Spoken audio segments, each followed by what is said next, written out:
La última vez que mi padre pronunció mi nombre en público, lo hizo como una decepción de la que no podía desprenderse. Teodora. Se rió. Esa chica nunca estuvo hecha para dejar un legado. Nació para desaparecer. La Sala se rió entre dientes. Nadie me defendió. Ni en el funeral. Ni en la lectura del testamento. Ni cuando me entregaron lo único que me dejaron, un trastero oxidado en la carretera 17. Ni una carta, ni un abrazo, solo una llave que no encajaba y un silencio que había supurado durante décadas. Debería haberme marchado, pero no lo hice porque cuando alguien te dice que no perteneces a la historia, no te vas sin más, escarbas. Nunca conocí realmente a mi abuelo. Se retiró mucho antes de que yo tuviera edad para entender lo que significaba el servicio. Y en cada foto familiar, él permanecía como una estatua de mármol, hombros cuadrados, mandíbula tensa, ojos siempre fijos en algo a lo lejos, nunca en mí. Después de su funeral en Sevilla, pensé que el último capítulo se había cerrado, pero entonces el abogado de la familia me llamó aparte. No hay testamento formal, dijo. Solo una nota manuscrita, dejada solo para mí. Trastero 11, lote de tecnología antigua. Abre cuando estés lista. Sonaba como un acertijo envuelto en un desafío.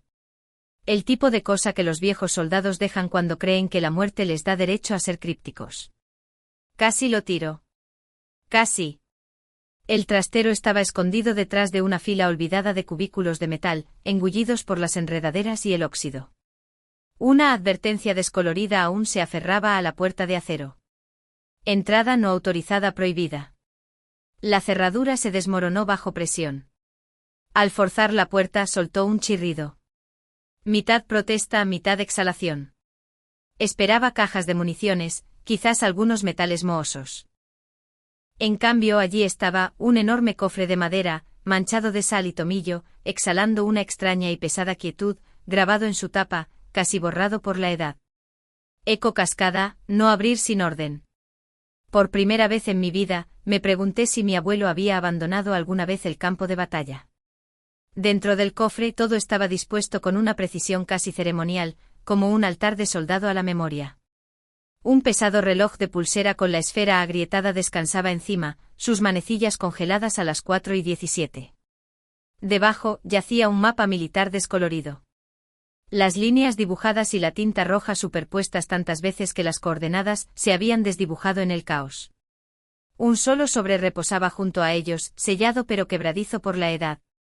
La caligrafía en el anverso era nítida, inclinada e inconfundiblemente suya.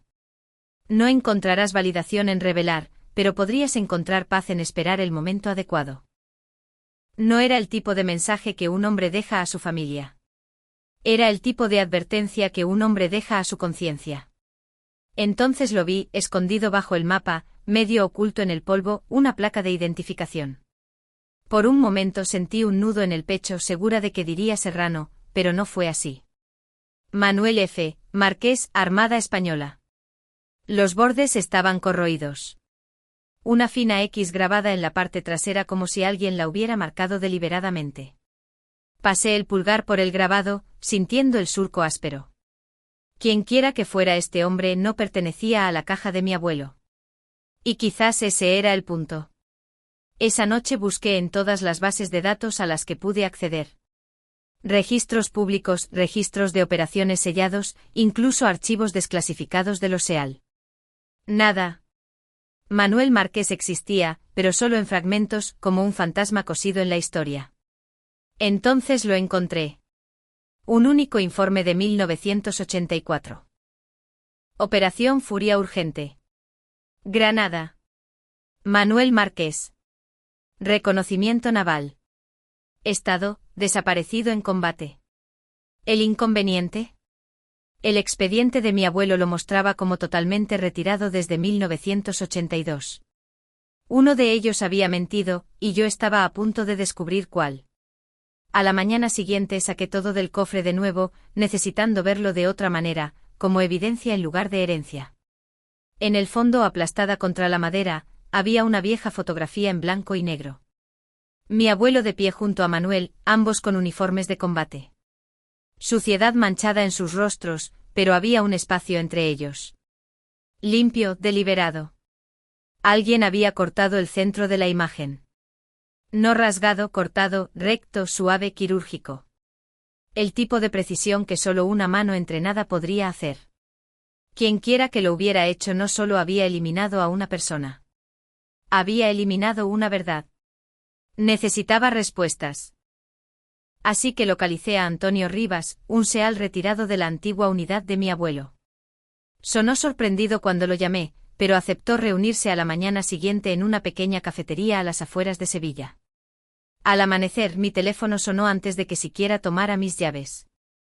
Sin identificador de llamadas, una voz de hombre baja, tranquila y experimentada. Señorita Serrano, no se reúna con él. ¿Quién es?, pregunté. Alguien que le hace un favor. Hay operaciones que nunca existieron. Y si las desentierra, entienda esto, 302 Alfa no protegerá a nadie. La línea se cortó. Las palabras se me pegaron como la humedad. 302 Alfa. Había visto el término una vez. Un código legal interno para archivos militares completamente retirados de la supervisión del Congreso. El tipo de secreto reservado para misiones que nunca debían ser recordadas. Regresé al trastero, abrí el cofre una vez más y volteé el viejo mapa. Allí, débilmente garabateada a lápiz en la parte posterior, con la caligrafía de mi abuelo, había una única frase: Eco Cascada. Las mismas palabras grabadas en la tapa. No era solo un nombre en clave. Era un rastro y la única pregunta que quedaba era si tenía el valor, o la imprudencia de seguirlo. La fría habitación olía a metal y a tiempo. Permanecí de pie detrás del escritorio del archivero dentro de una instalación segura de registros militares, una de las pocas que aún aceptaba solicitudes fuera de registro de personas como yo, personas que sabían dónde buscar. A través de un favor adeudado y una firma que no debía usar, obtuve acceso supervisado a lo que llamaban congelación profunda, el banco de almacenamiento de archivos militares demasiado sensibles o demasiado inconvenientes para el ojo público. El archivo que pedí no tenía título, solo un código con marca de tiempo grabado en la unidad. 12 Alfa CE Eco Cascada. Abrí la tercera carpeta, la respiración se me cortó. En una sección etiquetada como apalancamiento vulnerable, mis iniciales me miraban fijamente en fuente militar. Sujeto niño, TFS. Edad 3, Sevilla. Teodora F. Serrano, TFS. En 1985 yo tenía 3 años y vivía en Sevilla. El giro golpeó como una ola que no vi venir. No era una nota a pie de página. No era una espectadora. Yo era la razón por la que ocurrió la operación. Manuel Márquez había sabido de mí, lo que es peor, planeaba usarme. Buscando más a fondo, encontré una carta sin enviar. Su letra era descuidada, enojada. Si no otorgan protección, haré esto público. Ninguno de ellos está limpio. Especialmente ese bastardo de Serrano y la chica. Ella es el as en mi mano. Me sentí enferma. Él no solo sabía quién era yo. Me veía como una ventaja. Para que un hombre como Manuel amenazara con la revelación, lo que estaba en juego tenía que ser catastrófico. Mi abuelo no había ejecutado una orden en Granada. Había cometido un acto de misericordia tácito. No por la misión, no por el país, sino para mantenerme fuera de una guerra de la que nunca pedí ser parte. No dormí esa noche. Las paredes de mi apartamento se sentían demasiado finas, demasiado expuestas. Al amanecer, no pude soportar la quietud. Agarré mis llaves y salí. El aire era denso, húmedo, presionando contra mí mientras caminaba por el tranquilo aparcamiento. Fue entonces cuando lo sentí, el inconfundible peso de ser observada. Un hombre con una chaqueta Bammer azul marino se acercó. Alto, firme. Una gorra de béisbol le cubría los ojos, pero el tridente del SEAL brillaba debajo de su cuello. Una mano flotaba cerca de su cintura, cerca de una pistola enfundada. No me moví, no me inmuté. Soy Teodora Serrano, dije. Se detuvo, su cuerpo se puso rígido, los ojos se le abrieron y luego, sin decir una palabra, se dio la vuelta y desapareció en la niebla. Me quedé helada durante mucho tiempo. Él no estaba allí para hacerme daño. Estaba allí para asegurarse de que nadie más lo hiciera. Mi teléfono zumbó cuando regresé a mi escritorio. Sin identificador de llamadas. Las mismas voces de antes. El hombre que me había advertido que no buscara. Pero esta vez no estaba allí para advertir. Debes saber. Eugenio Serrano no actuó por órdenes. Rompió sus papeles de retirada. Fue a Granada por su cuenta para proteger una línea de sangre que no podía permitirse reclamar. El silencio se extendió entre nosotros. Luego añadió, no lo procesamos. No podíamos. Algunos secretos merecen protección. Tu abuelo. Él fue la espada y el escudo. Mantuvo tu nombre fuera de la historia porque sabía el costo que tendría. Colgué y me senté en la oscuridad. Todo este tiempo pensé que no había sido elegida, que había sido olvidada. Pero no. Yo era el secreto. La razón por la que desapareció. La razón por la que lo dejó todo. Y ahora que se había ido, ese secreto vivía en mí. Me senté en silencio. El tipo de silencio que no solo llena una habitación. Te envuelve las costillas como una mordaza y pesa. La mesa frente a mí estaba cubierta de fragmentos de la vida de un hombre, un reloj oxidado, la esquina de una fotografía que una vez había contenido a 3 personas, una etiqueta de identificación desgastada, la carta sin abrir de Manuel y esa cinta, la que no pude obligarme a volver a reproducir. En la pantalla de mi portátil, el cursor parpadeaba al final de un borrador de correo electrónico dirigido al Ministerio de Defensa. Asunto: Comendación para reconocimiento póstumo. Comandante Eugenio Serrano. Todo lo que se necesitaría sería un clic. Tenía las pruebas. Claras, concisas, innegables. La grabación entre mi abuelo y Manuel Marqués terminando con una orden que ningún soldado da a la ligera. Los archivos de Eco Cascada fríos y clínicos en su lenguaje. La propia caligrafía de mi abuelo documentando una elección hecha no por mando sino por conciencia. Y la confesión sin enviar de Manuel. Prueba de que había planeado usar mi identidad como moneda de cambio. Los hechos estaban intactos.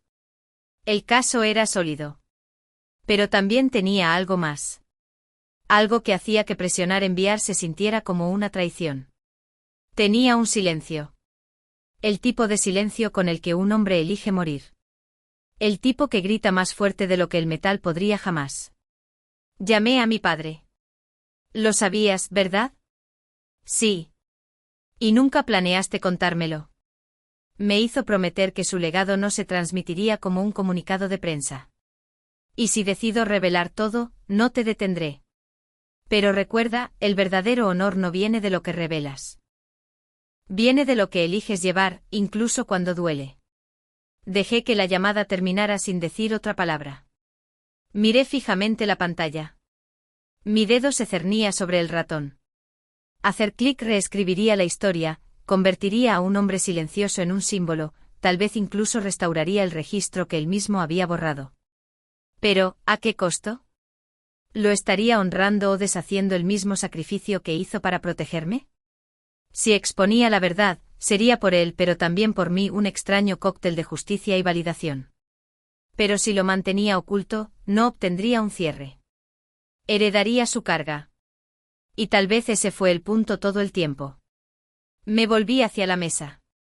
La grabadora permanecía en silencio. La cinta bloqueada en su lugar como si contuviera la respiración. La alcancé, presioné reproducir. La estática llenó la habitación como fantasmas recuperando sus voces. Luego el sonido que había memorizado. Su voz medida, tranquila, dolorosa. No dejes que le echen la culpa a ella. Sabes que solo es una niña. Me picaron los ojos, pero no lloré. Esta vez no. No era solo un hombre que desapareció de la historia. Era un hombre que eligió borrarse para que yo nunca tuviera que vivir a su sombra. No necesitaba aplausos. Necesitaba que yo entendiera. Y finalmente lo hice. El aire de la mañana era denso con ese silencio costero que Sevilla siempre lleva cuando no quiere ser vista. Aparqué frente a las instalaciones del Archivo Nacional justo después del amanecer, el sobresellado en el asiento del pasajero como si hubiera ganado peso durante la noche. No llevaba una solicitud de medallas o monumentos. Lo que llevaba no estaba destinado a los aplausos. Dentro el edificio estaba frío y silencioso, todo linóleo limpio y nombres olvidados. Seguí las indicaciones hasta un mostrador reservado para documentos que no estaban listos para ser escuchados. Archivos enviados no para hacer ruido, sino para esperar en silencio hasta que alguien hiciera las preguntas correctas. Cuando el empleado tomó el sobre de mis manos, no preguntó qué había dentro. No necesitaba hacerlo. La etiqueta decía suficiente, confidencial, no abrir durante 25 años, a menos que sea reclamado por la familia. Era un patrón de espera para una verdad que había esperado lo suficiente, pero no demasiado. Echó un vistazo al sello, luego me miró. Pude notar que quería preguntar, quizás por protocolo, quizás por curiosidad humana. En cambio, no dijo nada. Añadí una nota al archivo, solo un pequeño mensaje manuscrito doblado entre las páginas. Sin firma, solo tinta. Algunos secretos están hechos para proteger, pero los que vale la pena guardar siempre encuentran los oídos adecuados. Cuando el cajón se cerró con un clic, algo dentro de mí se asentó. No como una puerta que se cierra, sino más bien como un peso que se desplaza hacia el lugar donde siempre estuvo destinado a descansar. Antes de darme la vuelta para irme, le pregunté al empleado cuánto tiempo creía que tardaría la gente en querer la verdad, en estar lista para ella.